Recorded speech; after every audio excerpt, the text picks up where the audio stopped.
Bonjour à tous et bienvenue sur l'émission Je veux comprendre. Aujourd'hui, on va travailler sur un sujet qui s'intitule l'identité du christianisme. L'identité du christianisme. Aujourd'hui, c'est important de connaître son identité. Vous savez, tu peux être béninois sans connaître le Bénin.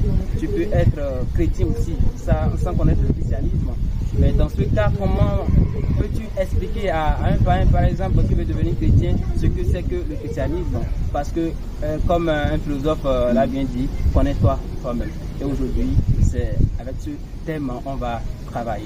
Et sans oublier, je suis avec un invité de marque. Il s'appelle Sylvain Aounou. Sylvain, bonjour. Bonjour, monsieur l'animateur. Bienvenue. Nous sommes contents de vous recevoir sur notre plateau. Et déjà, présentez-vous. Ok, on m'appelle Sylvain Aounou. Je suis chrétien. Et en l'occurrence, je suis chrétien céleste. Je suis présent sur cette émission pour partager mon point de vue comme l'Éternel me l'a donné avec tous les téléspectateurs. Merci beaucoup à vous. Et abonnez-vous beaucoup plus d'explications. Ok, comme il a précisé, abonnez-vous à notre page Facebook comme Instagram. Nous sommes aussi sur TikTok, YouTube et etc. Déjà, à l'entame, on va vous demander ce que c'est que c'est quoi le christianisme. Si nous prenons le christianisme est une religion fondée sur l'enseignement, la vie et la personne de notre Seigneur Jésus-Christ. C'est-à-dire toute religion qui confesse que Jésus est l'époux et est le chef et qui a pour Jésus noyau est le christianisme. Et si nous prenons le livre illustratif de lettre de Paul aux Éphésiens chapitre 5 à partir du verset 23-24 qui nous dit ceci. Car le mari est le chef de la femme. Il dit car le mari est le chef de la femme. Comme Christ est le chef de l'Église. Comme Christ lui-même est le chef de l'Église. Qui est son corps. Qui est son corps. Et dont il est le sauveur. Et dont il est le sauveur. Donc Christ est le corps et Christ est le chef de l'Église. L'Église est le corps de Christ et Christ est le sauveur de l'Église. C'est ce que Paul transmettait aux Éphésiens à travers ce livre. Or, de même que l'Église est soumise à Christ. De même que l'Église est soumise à Christ. Les femmes aussi doivent l'être à leur mari en toutes choses. Merci beaucoup. Donc, l'Église doit reconnaître Christ comme son noyau, son chef et son époux, et elle doit être du moins soumise à Christ. Merci. Merci beaucoup, Sylvain. Vous parlez de l'Église et en même temps du christianisme. Est-ce que le christianisme n'est forcément pas l'Église? Est-ce que le christianisme n'est forcément pas l'Église? Parce que, à voir la définition que vous avez donnée à l'entame, c'est comme une relation avec Jésus-Christ. Mais on aimerait savoir davantage si le christianisme n'est pas une doctrine, ou bien c'est juste une. Comme je l'avais dit au début de la définition, le christianisme est une religion.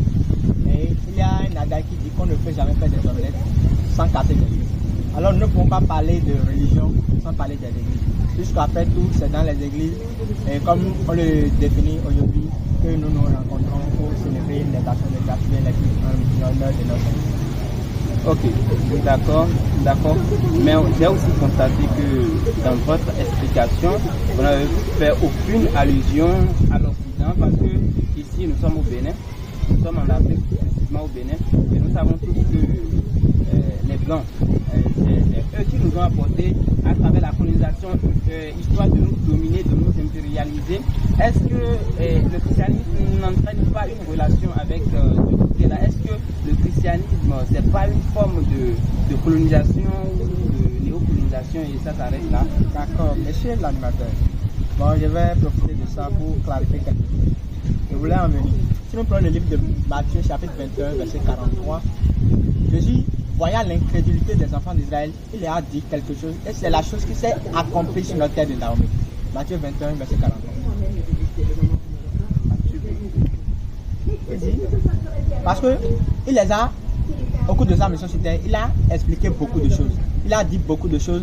Il les a montré beaucoup de choses. Il a opéré plusieurs sortes de miracles et guérisons. Mais ils ont toujours été incrédules face à tout ce qu'il a fait. C'est pourquoi il a dit quelque chose. Oui. Je vous le dis. Je vous le dis. Le royaume de Dieu vous sera enlevé. Oui. Et sera donné à une nation qui est en rendra le fruit. Merci beaucoup. Il dit, le royaume des cieux vous sera enlevé et sera donné à une nation qui en rendra le fruit. Donc, c'est à partir de ce jour qu'il a ôté l'étoile de Dieu de la terre d'Israël. Bon, ce qui est sorti de sa bouche doit être réalisé. Et pour ce faire, l'église était à Israël. Le christianisme a commencé là-bas. D'abord le judaïsme et après le christianisme. Tout a commencé là-bas. Maintenant, pour qu'il apporte cette bonne nouvelle sur la terre de Dahomey, il doit prendre par des chemins que personne ne peut sauver. C'est de là que vient le colonialisme, la colonisation. L'idée des Blancs était quoi? Il était à la recherche des mains d'œuvre. Mais Dieu voulait prendre par là pour amener quelque chose à une nation qu'il avait choisie. C'est pourquoi, après la colonisation, l'étoile circulait. Et c'est notre terre qui a été choisie. Notre terre du Bénin, c'est lui qui a été choisi. L'idée des Blancs était de nous coloniser avec l'Église. Mais aujourd'hui, nous sommes les dominateurs de l'Église sur toute l'étendue du territoire national. Et aujourd'hui, même les Blancs, ils sont sous nos ordres quand on parle de la religion. Ils ne sont pas au-dessus de nous. Ça, nous pouvons le reconnaître.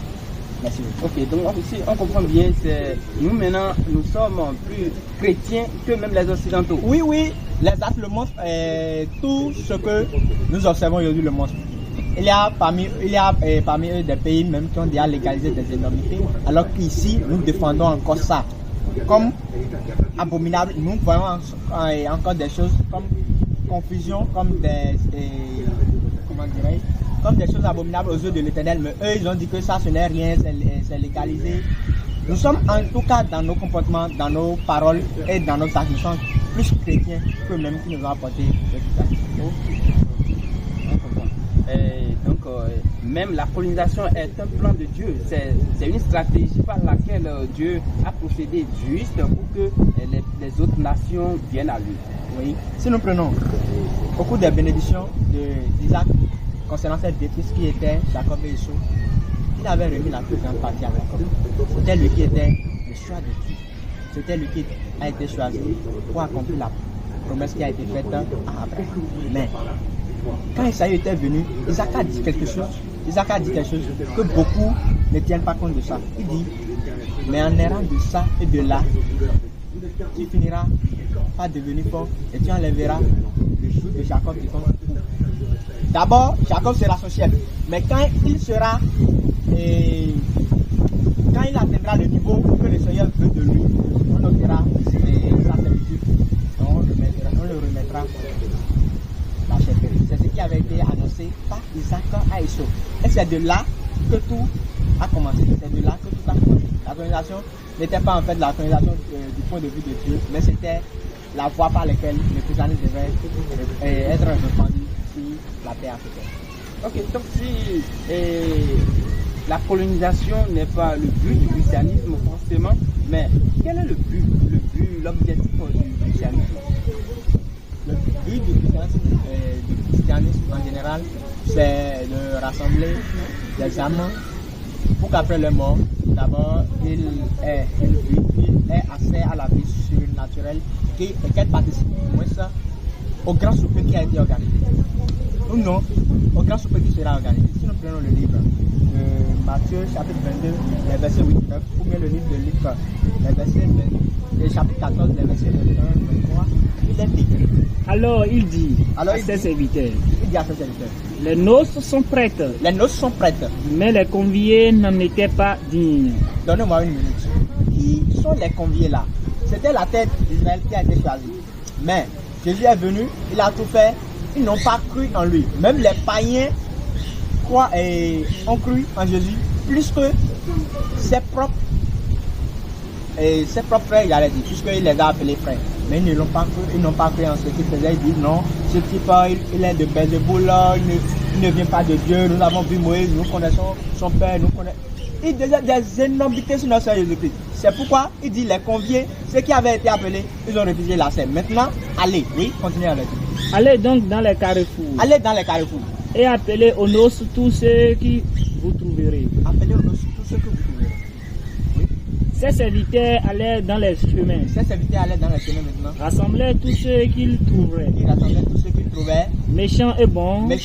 Et la salle des noces fut pleine de conviés. Merci beaucoup. Luc 14, verset 21. Et la salle des noces fut pleine de conviés. Donc le but du christianisme, l'objectif principal du christianisme céleste, c'est chrétienne, excusez-moi beaucoup. Le titre principal du christianisme, c'est amener les âmes au grand souper, afin qu'il y ait accès au grand souper qui sera organisé en l'honneur de notre Seigneur Jésus-Christ dans le royaume des cieux, qu'il ait accès à la vie surnaturelle. Oui. Le serviteur de retour rapporta ces choses à son maître.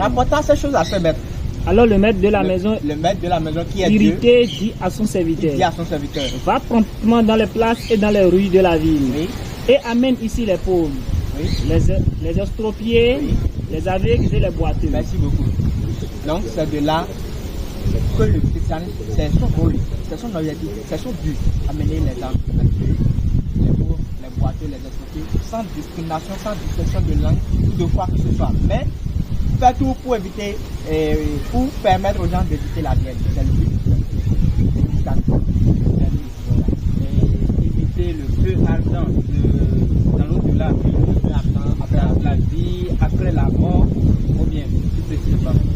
Mais dites-nous, qui peut être chrétien, qui peut devenir chrétien, qui peut rester C'est une question vraiment profonde que beaucoup de gens ignorent aujourd'hui.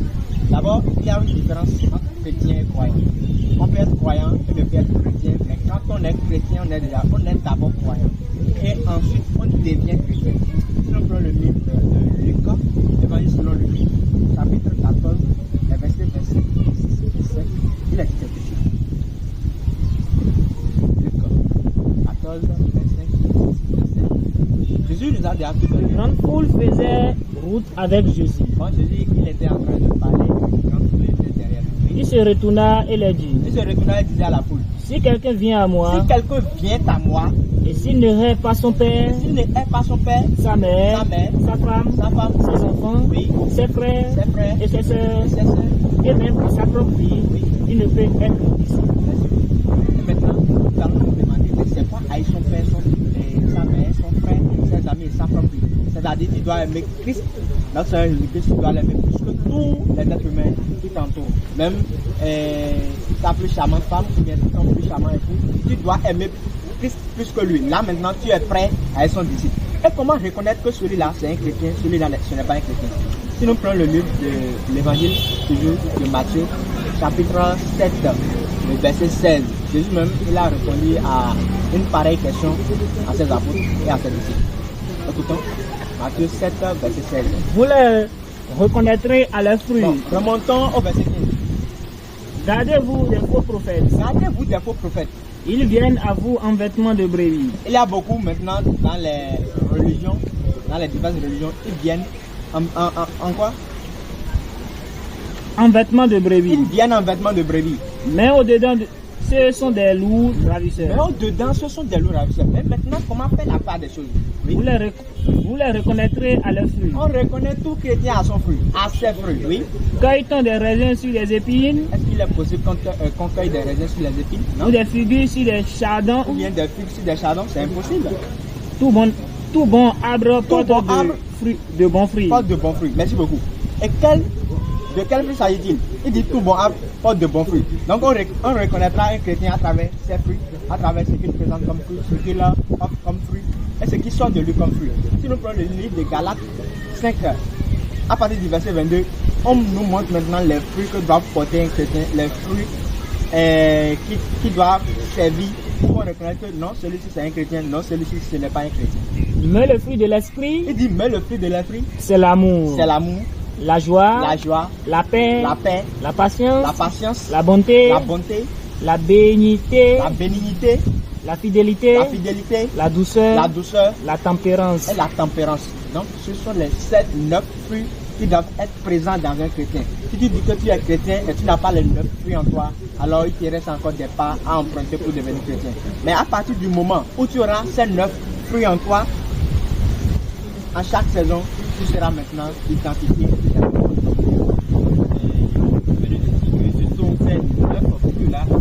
C'est la relation entre Jésus-Christ, qui est même la base du christianisme. Ce sont ces 9 fruits qui témoignent qu'on est chrétien, si on comprend bien. Ce sont ces 9 fruits qu'on nous a cités. Nous allons parler de la douceur, de la fidélité.